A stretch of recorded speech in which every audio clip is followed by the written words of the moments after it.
శ్రీగణాధిపతయే నమః. అథ సిద్ధివినాయక వ్రతకథ. బ్రహ్మాండ నాయకుడైన భగవంతుని సృష్టిలో ఆర్యావర్తనమును పుణ్యభూమి కలదు. ఇందలి నైమిషారణ్యంలో అనేక ధర్మశాస్త్ర పురాణ ఇతిహాస విధుడైన సూత మహర్షి శౌనకాముడి మునులను ధర్మశాస్త్ర రహస్యములను బోధించుచుండును.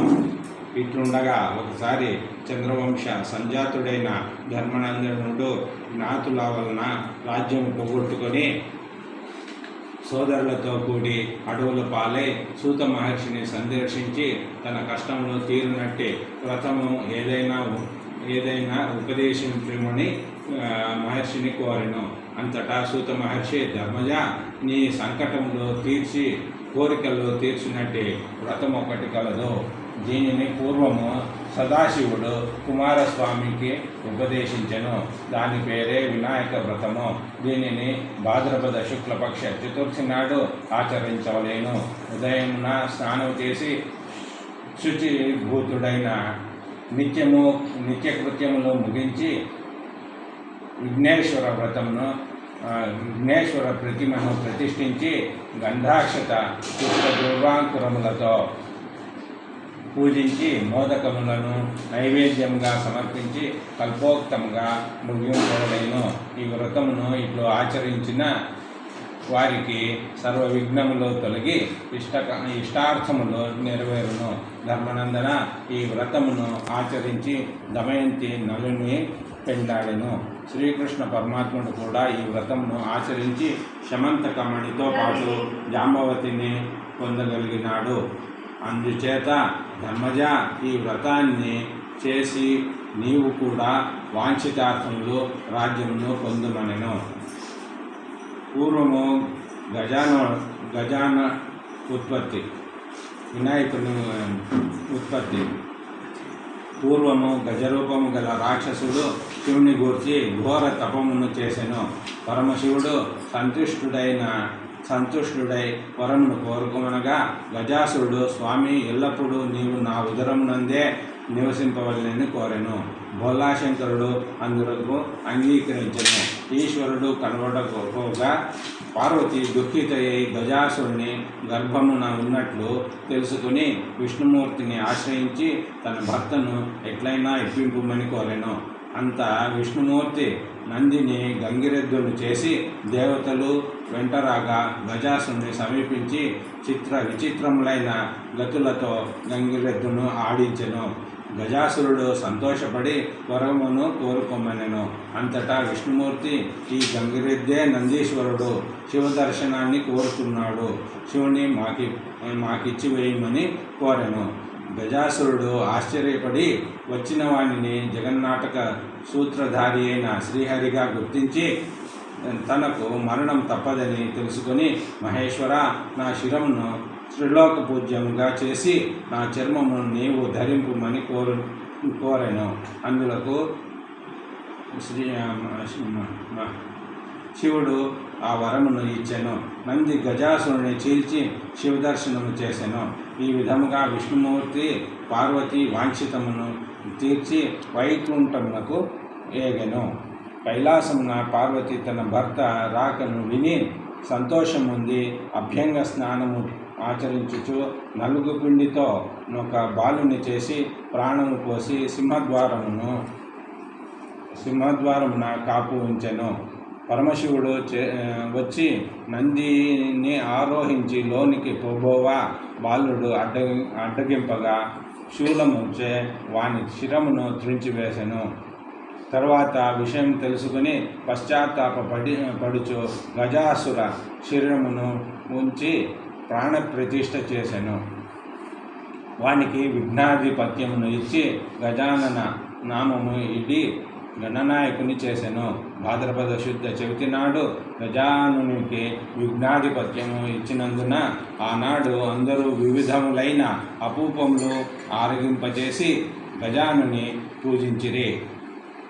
గణపతి కడుపు నిండా భుజించి తల్లిదండ్రులకు సాష్టాంగ నమస్కారం ఉపక్రమించెను.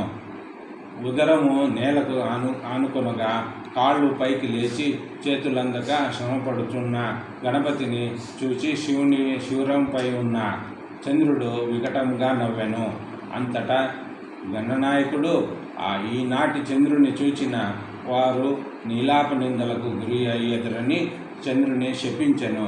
చంద్రుడు వెంటనే విహీనుడై శాపమును ఉపసంహరింపమని గణనాయకుని కోరెను, క్షమింపమని వేడెను.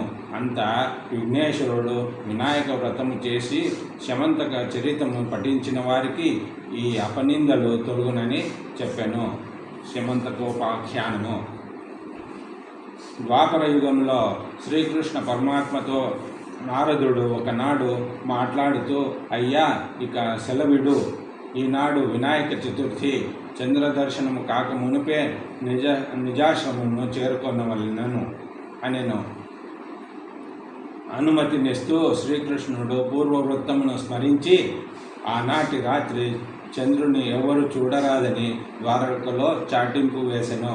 తాను క్షీరప్రియుడగుట చేత శ్రీకృష్ణుని ఆకాశంపై చూడకనే గోష్టంలోని పాలకుండలో ప్రతిబింబించిన చంద్రబింబాన్ని చూసి ఆహా నాకు ఏమి అపనింద రానున్నదో అని సందేహపడెను.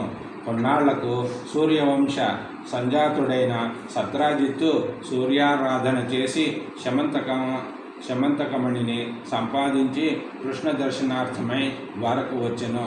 అతిథి సత్కారమైన పిదప శమంతకమణిని తనకు ఇమ్మని కృష్ణుడు అడిగెను. అందువలన సత్రాజిత్తు, అయ్యా ఇది దినమునకు 8 బారవుల బంగారంను ప్రసవించున్నట్టుది, దీనిని ఎంతటి ఆప్తునికైనను ఇవ్వను అనెను. తర్వాత ఒకనాడు సత్రాజిత్తుడు తమ్ముడైన ప్రసేనుడు శమంతకమణిని కంఠమున ధరించి వేటకు వెళ్ళెను. అక్కడ సింహం ఒకటి మణిని చూచి మాంసఖండమని భ్రమించి అతనిని చంపి మణిని నోట కరుచుకొని పోవచుండెను. దాని మార్గమధ్యముననే జాంబవంతుడు సింహమును సంహరించి ఆ మణిని తన గుహకు తీసుకొని పోయి తన కుమార్తెయగు జాంబవతికి ఆట వస్తువుగా ఇచ్చెను. సత్రాజిత్తు తన తమ్ముని మరణ వార్తని శ్రీకృష్ణుడే ప్రసేనుని వధించినాడని రాజ్యమున చాటెను. తనపై పడిన అపవాదును తొలగించుకొనుటకై శ్రీకృష్ణుడు బయలుదేరి అడవిలో ప్రసేనుని కళేబరమును చూచి దాని వెంట ఉన్న సింహపు కాలిజాడను భల్లూక కాలిజాడను విన్యాసమును అనుసరించుచు జాంబవంతుని గుహ చేరి ఉయ్యాలకు కట్టిన శమంతకమణిని చూచెను.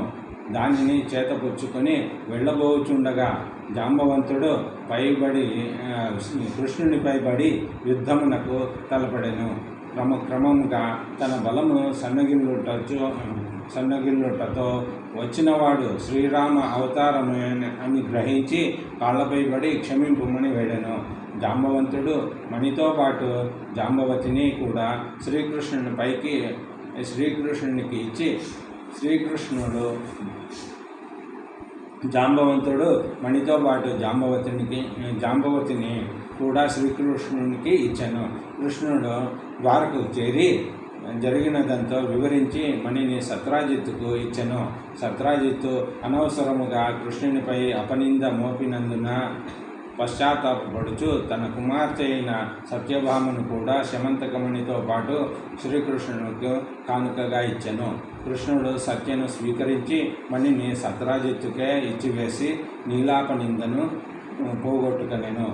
మరియు వృత్రాసురుడు హతమార్చినప్పుడు ఇంద్రుడు సీతాదేవిని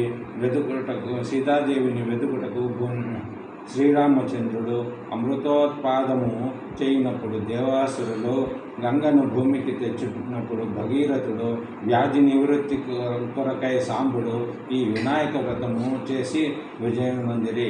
భాద్రపద శుక్ల చతుర్థి నాడు ప్రమాదవశమున చంద్ర దర్శనమైనచో యథావిధిగా గణపతిని అర్చించి శమంతకోపాఖ్యానం చదివి అక్షతలు శిరమున తాల్చినచో నీలాపనింద తొలగి తొలగిపోవునని శౌనకాదులకు తెలిపి సూత మహర్షి నిజాశ్రమమును ఎగిను. ఇది శమంతకోపాఖ్యం సమాప్తం. కాయేన వాచా మనసేంద్రియైర్వా బుద్ధ్యాత్మనా వా ప్రకృతే స్వభావాత్ కరోమి యద్య సకలం పరస్మై నారాయణాయేతి సమర్పయామి. యాని కాని చ పాపాని జన్మాంతరే కృతాని చ తాని వినశ్యంతి ప్రదక్షిణం పదే పదే. పాపోహం పాపకర్మాహం పాపాత్మా పాపసంభవ. త్రాహి మాం కృపయా దేవ శరణాగతవత్సల. అన్యథా శరణం నాస్తి త్వమేవ శరణం మమ. తస్మాత్ కారుణ్యభావేన రక్ష రక్ష గణాధిపా.